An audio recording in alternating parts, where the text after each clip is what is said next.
Lucky phone पर उसकी माँ की आवाज पहचान गया था। मैं जल्दी आ जाऊंगा माँ, बस पढ़ाई खत्म होते ही आ जाऊंगा, लकी ने कहा। उसकी आंखें डबडबा आई थी। इससे पहले कि वो आगे और कुछ बोल पाता, उसकी माँ ने कहा, बस अब कितना पढ़ेगा, तू अब जल्दी से आ जा, मैंने तेरे लिए एक लड़की भी ढूंढ रखी है, माँ ने कहा। और ये सुनते ही लकी के होश उड़ गए। वो डिंपल के सदमे से अभी बाहर भी नहीं निकला था और उसकी माँ उसके लिए लड़की ढूंढ रही थी।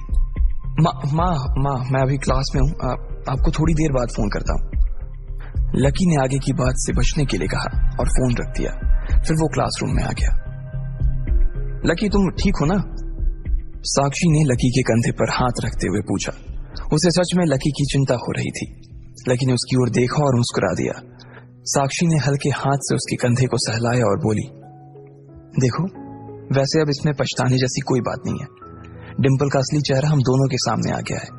अगर ये थोड़ी देर बाद आता ना तो दर्द ज्यादा होता, इसलिए जो हुआ ठीक ही हुआ। तुम्हें ऐसी लड़की के लिए परेशान नहीं होना चाहिए लकी, कोई जरूरत नहीं है तुम्हें दुखी होने की।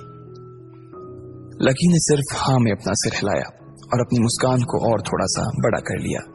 साक्षी की उसके कंधे पर हाथ रखने की वजह से लकी को अच्छा महसूस हो रहा था। कम से कम उसके आसपास कोई तो था जिस पर वो विश्वास कर सकता था। हाँ यार तू चिंता मत कर, तुझे इस डिंपल से भी अच्छी लड़की मिलेगी, देख लेना, प्रीतम ने दूसरी तरफ से उसके कंधे को थपथपाते हुए कहा। लकी को अब सचमुच काफी अच्छा लग रहा था। अच्छा चलो आज हम तुम्हारे आजाद होने का ना जश्न मनाते हैं। मैं अपनी तरफ से तुम्हें ट्रीट दूंगी। कॉलेज के बाहर कहीं चले, कैंटीन का खा खा करना मैं बोर हो गई हूं, साक्षी ने कहा।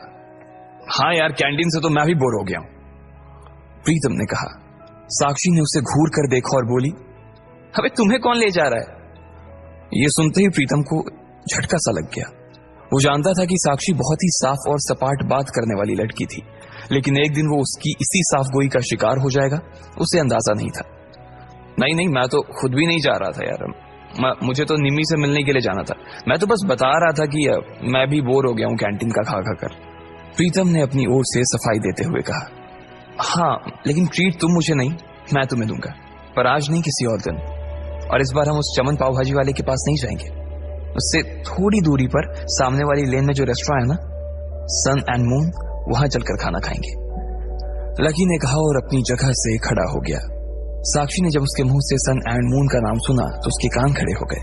उसे उम्मीद नहीं थी कि लकी को डिंपल के जाने के बाद इतना बड़ा झटका लगेगा। जितना पैसा लकी 10 दिन में कमाता था, साक्षी ने सुना था कि सन एंड मून में उतना पैसा सिर्फ एक बार में ही पूरा हो जाता था। उसे विश्वास नहीं हो रहा था कि लकी इतना बड़ा कदम उठा लेगा। वो झिझक कर हंस पड़ी और बोली, हाँ ठीक है, मतलब ठीक है, मैं इंतजार करूंगी। वैसे तुम्हें एक बात बताऊं लकी, मैं ना अभी तक सन एंड मून के अंदर गई नहीं हूं। साक्षी के चेहरे पर हल्की सी शर्म आ गई थी। साक्षी को लगा कि लकी ने सिर्फ जज्बात में बहकर यह बात बोल दी थी कि वो उसे सन एंड मून में ट्रीट देने वाला था, लेकिन उसे मालूम नहीं था कि वो साक्षी को जिंदगी भर भी अगर वहां खिलाता तो भी उसकी जायदाद पर कोई असर नहीं होने वाला था। ठीक है तो फिर मिलते हैं, फिर बाय लकी, साक्षी ने कहा और वहां से निकल गई। इधर प्रीतम और उसके दूसरे दोस्त भी उसे अपने साथ लेकर कैंटीन की ओर आ गए। जैसे ही वो कैफेटेरिया में दाखिल होने वाले थे, अचानक से गर्वित रुक गया। उसकी आंखें उसके फोन पर गड़ी हुई थी और एक पल के लिए फोन को देखने के बाद गर्वित ने कहा, भाई साहब ये अमित ने ग्रुप चैट पर अपनी फजीहत करवा ली यार। खोलो अपना ग्रुप चैट, खोलो अपना हॉस्टल वाला ग्रुप, देखो क्या लिखा है इसने। लकी और प्रीतम ने तुरंत अपना फोन निकाला और हॉस्टल वाला ग्रुप खोल लिया। हालांकि लकी ने हॉस्टल छोड़ दिया था और सिर्फ डिंपल की वजह से वो एक छोटे से कमरे में रहने के लिए आ गया था, फिर भी उसने हॉस्टल का ग्रुप नहीं छोड़ा था और न ही प्रीतम और गर्वित उसे ग्रुप छोड़ने देना चाहते थे। गर्वित की बात सुनते ही तुरंत लकी और प्रीतम ने अपनी जेब से फोन निकाला और देखा, अरे बाप रे कितना बड़ा गधा है ये, लकी ने उन दोनों से कहा। अमित ने उस ग्रुप में एक मैसेज भेजा हुआ था जिसमें लिखा था, दोस्तों आज से तुम्हारा भाई अमित सबके सामने ये ऐलान करना चाहता है कि तुम्हारा भाई फिर से सिंगल से मिंगल हो गया है। सबके सब जल्दी आओ हॉस्टल, आज का लंच तुम्हारे भाई की तरफ से है। चलो अच्छा है, किसी को तो लड़की मिली, वैसे भी इसका अकेलापन झेला नहीं जा रहा था, लकी ने कहा। चलो चलो हॉस्टल चलते हैं, साले की आज जमकर खींचेंगे, प्रीतम ने कहा। गर्वित और प्रीतम तो आगे बढ़ गए, लेकिन लकी वहीं रुक गया था। वो उनके साथ आने में थोड़ा सा झिझक रहा था। अबे क्या हुआ, तू क्यों रुक गया, भूख नहीं लगी है, गर्वित ने पूछा। लगी है यार, पर तुम लोग जाओ, मैं यहीं कुछ खा लूंगा। लकी ने अपनी नजर बचाते हुए जवाब दिया, अरे अब यहां किसके साथ खाएगा? तेरे साथ खाने वाली तो भी किसी और के साथ खा रही है, इसलिए चलना भाई, हमारे साथ खा लेना। वैसे भी अमित ने पूरे ग्रुप को बुलाया है और पूरे ग्रुप में तू भी तो आता है। प्रीतम ने कहा। हाँ, पर लकी के पास इससे आगे कहने को कुछ नहीं बचा था। उसका मन तो उन दोनों के साथ जाने का बहुत कर रहा था, पर वो फिर से हॉस्टल नहीं जाना चाहता था।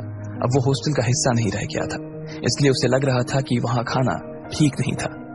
भाई मुझे मालूम है तू क्या सोच रहा है, लेकिन तुझे मालूम है कि हम क्या सोच रहे हैं? गर्वित ने कहा। क्या सोच रहा? लकी ने उत्साह में पूछा। प्रीतम और गर्वित दोनों मुस्कुराने लगे और लकी को देखकर बोले, आज के आज ही हम तेरा कमरा खाली कर देंगे। गर्वित ने कहा। क्यों खाली कर दोगे? लकी ने पूछा। क्योंकि तू फिर से हमारे साथ रहने के लिए आने वाला है साले। प्रीतम ने खुशी से उसके कंधे पर हाथ रखा और उसे खींचकर अपने साथ लाने लगा। लकी ये बात सुनकर खुश हो गया था। उसे लग रहा था कि डिंपल के जाने के बाद उस कमरे में वो अकेला हो जाएगा, लेकिन जब उसके ये दोस्त जिंदा थे तब तक वो उसे अकेले नहीं छोड़ने वाले थे। थैंक्स यार, तुम लोग हो तो मैं। इसके आगे लकी कुछ कह नहीं पा रहा था, लेकिन उसकी आंखों में दोस्तों के लिए प्यार साफ नजर आ रहा था।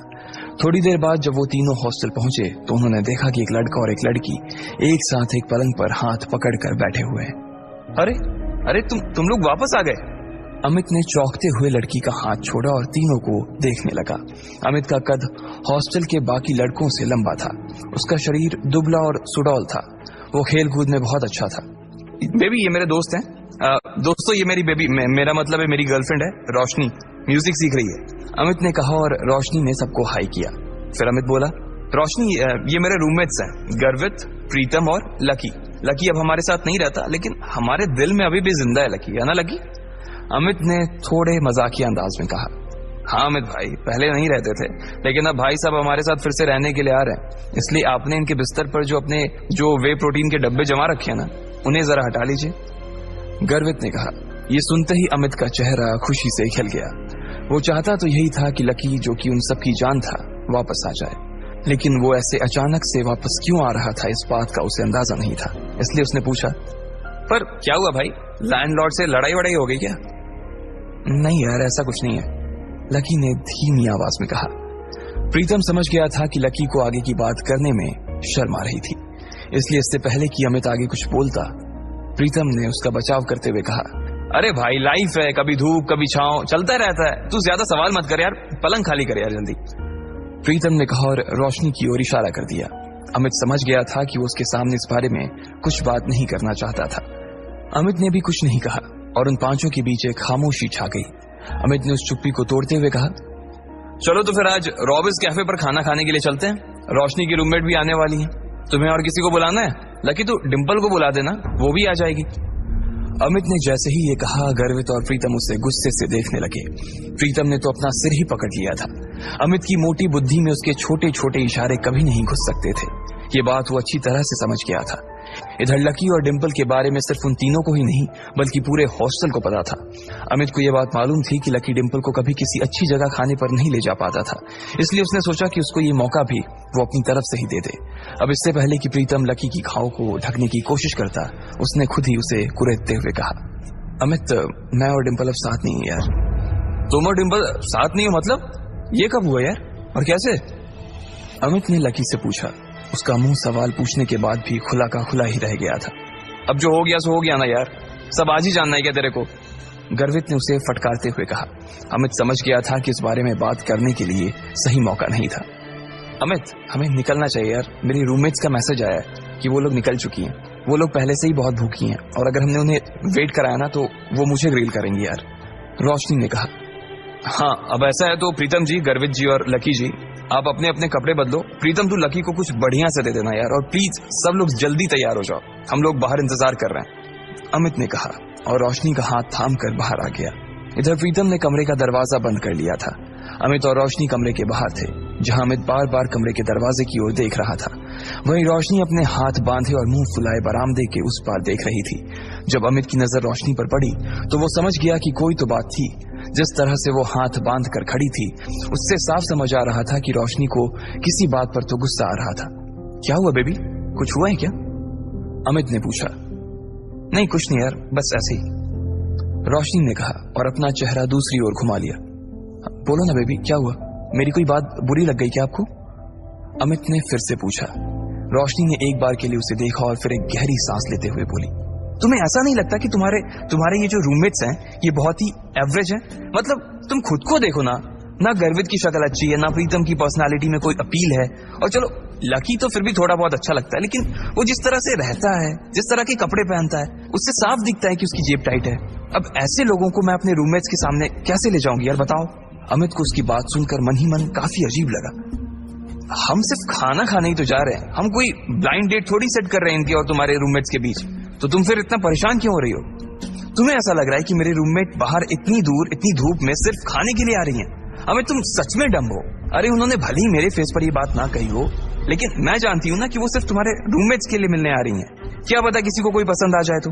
मैंने तुम्हारी फोटो दिखाई थी, तुम्हें देखते ही सबकी जुबान ऐसे ही लपलप होने लगी थी, और उन्हें लगा कि तुम्हारे रूममेट्स भी तुम्हारे जैसे ही होंगे, इसलिए वो भी मुझे उन सबको भी खाने पर लाने के लिए कह रही थी। रोशनी ने चिढ़ते हुए कहा, हाँ बेबी सॉरी, मुझसे गलती हो गई, मैंने तुम्हें बताया नहीं कि मेरे रूममेट्स बायोलॉजी सेक्शन से हैं। अमित ने कहा, असल में वो था सपोर्ट कोटा से, लेकिन वहां पर जगह नहीं थी, इसलिए उसे लकी की डोरमेट्री में शिफ्ट कर दिया गया था। अब इससे मैं क्या करूं? तुम ये सब मुझे अब बता रहे हो, मैं लंच ही कैंसिल कर देती हूँ, बोल दूंगी कि अमित का ट्रेनिंग सेशन शुरू हो गया है। रोशनी ने फिर से चिढ़ते हुए कहा, अरे नहीं यार नहीं, प्लीज ऐसा मत करो। अमित ने उसके आगे हाथ जोड़ते हुए कहा, अगर ऐसा हो जाता तो प्रीतम और गर्वित उसकी नाक में दम कर देते। वो दिखता पहलवान सा था, लेकिन उसे इन दोनों से बहुत डर लगता था। तो फिर ठीक है, अब वहां इनके साथ जो कुछ होगा ना उसके लिए तुम मुझे ब्लेम मत करना प्लीज, रोशनी ने कहा। और इससे पहले कि अमित उससे आगे कुछ कह पाता, रोशनी का फोन बज उठा। हेलो, हाँ कोयल, अच्छा तुम लोग पहुंच गए? हाँ, इतनी भी क्या जल्दी है यार, जब तुम मिलोगे तो खुद ही देख लेना। अच्छा तुम्हारे सिर पर चोट? अच्छा ठीक है, हम बस आ ही रहे हैं, रोशनी ने कहा और फोन रख दिया। ये कोयल वही कोयल थी जो आज सुबह ही लकी से बैंक में टकराई थी। वो रोशनी की बहुत अच्छी दोस्त थी और इन सब में सबसे अमीर। इतने में गर्वित, प्रीतम और लकी कमरे से बाहर आ गए। इधर 3 सुंदर सी बन ठन के आई हुई लड़कियां एक टेबल पर पहले से ही बैठी हुई थी। उनकी शक्ल, सूरत और कपड़े देखकर ये पता चल रहा था कि वो पैसे वाले घरों से थी। उनमें से एक लड़की का चेहरा छोटा और गोल सा था, आंखें बड़ी बड़ी और चमकीली सी थी। उन तीनों में सबसे सुंदर वही थी। कोयल, तुम्हारे सिर पर लाल सा क्या लगा हुआ है? कहीं कोई चोट वोट लगी थी क्या? एक लड़की ने कोयल से पूछा। कोयल ने तुरंत अपना फोन निकाला और फिर अपने सिर पर लगी चोट को देखने लगी और कहा, हाँ यार, आज सुबह मैं अपने पापा के साथ न्यू सिटी बैंक गई हुई थी, तो वहां पे एक गधे से टकरा गई। इतना बेवकूफ आदमी ना मैंने अपनी जिंदगी में नहीं देखा। मन तो कर रहा था उसका मुंह नोच लूं, कोयल ने कहा। अब इधर कोयल लकी को कोस रही थी।